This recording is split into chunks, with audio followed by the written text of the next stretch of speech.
Hello, my name is Rosita Lopez, and today I'm going to be talking about um, two slave girls who talk about their experience and how they felt.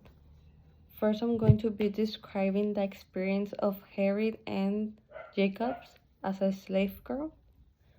What she experienced as a slave girl was marked by fear, sexual harassment, and the complete lack of personal freedom or legal protection.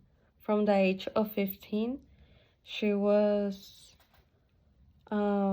she already have a master that was called Dr. Flynn. Um, this man pursued her with sexual advantage, whispering in her ear that he was his property and that she must obey him. She could find no safety as his footsteps dogged me. Even when she saw a moment of peace at her mother's grave, where his dark shadow fell on me, even there. Slavery also forced her to grow up quickly, as children like her became um, prematurely knowing in evil things. After witnessing the jealousy and anger of white mistresses and the exploitation of other slave women, what she says is that her beauty, instead of being a gift to her, it was like a nightmare because for her it was like more attention of a more probability to abuse her, and she didn't like that. Um, her beauty became her greatest course, drawing unwanted attention and increasing her vulnerability. Now I'm going to be contrast Jacob's experience with that of Mary B. Chestnut.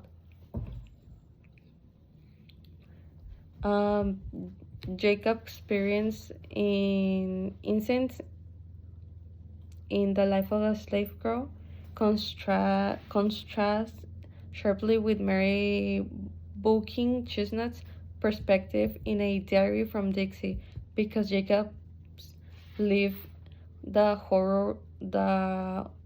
horrors of slavery firsthand, particularly the sexual exploitation and constant threat of family separation, while Chestnut observed the system from the privileged position of a white Southern woman.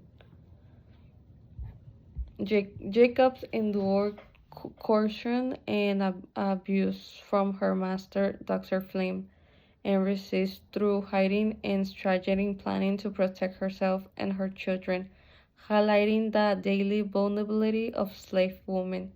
In contrast, Chestnut criticized the hypocrisy and moral corruption of slaveholding men um, who maintain concubines among slave women, while her own family and social position remain secure. She admires the virtue of white women, navigating these oppressive structures, but never faces the immediate dangers Jacobs endures.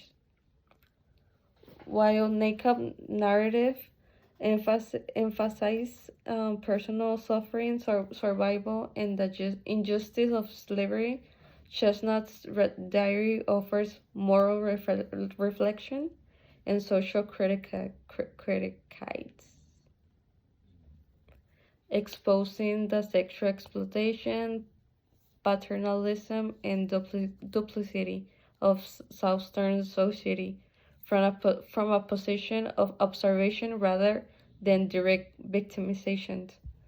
This means that Chestnut did not live what Harry lived. She is only speaking from the privilege instead of living it. Now I'm going to evaluate to what extent the system of slavery was oppressive to both slave women and slave owning women in the antebellum South.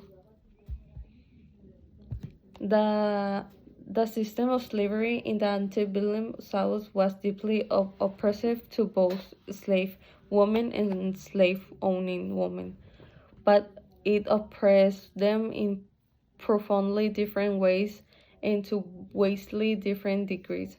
From slave women, slavery was all-encompassing system of physical domination, sexual exploitation, physical terror, and legal helplessness.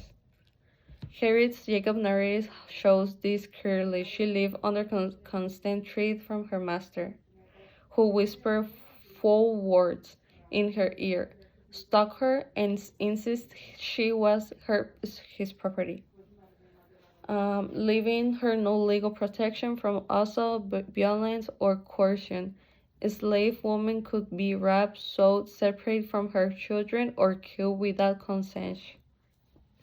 consequence, um, making their oppression both total and life-threatening. Slave owning women, through privilege by race and class, experience a different, less several but still real from oppression rooted in patriarchal genders, norms, and the sexual hypocrisy of white men.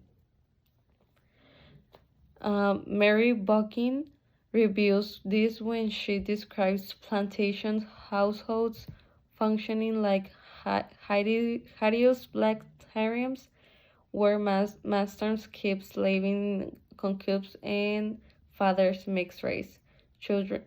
Children who exactly resemble the white children.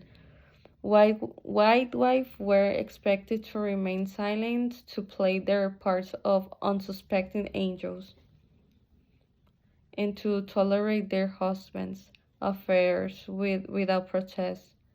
Their oppressions lay in emotional humiliations, of enforced ignorance, and lack of power within a patriarchal society. Ultimately, while slavery oppressed both groups, slave women um, bore the full weight of physical, sexual, and legal violence.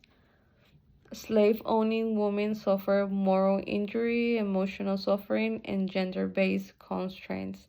The system privileged white women materially but simultaneously trapped them in a structure that upheld male dominance and forced them into complicity with an institution built on the exploitation of other women. Um, what's basically it's saying that the slave women um, have to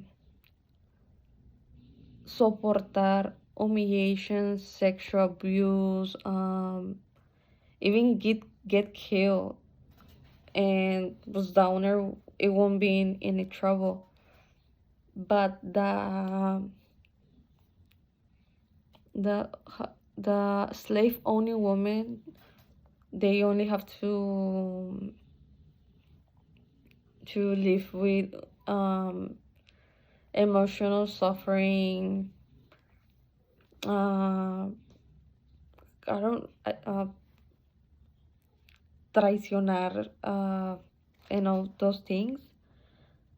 For my point of view, I think it's like a different level of suffering. I think the slave woman suffer more than the slave owning. This is my opinion, and thanks for listening.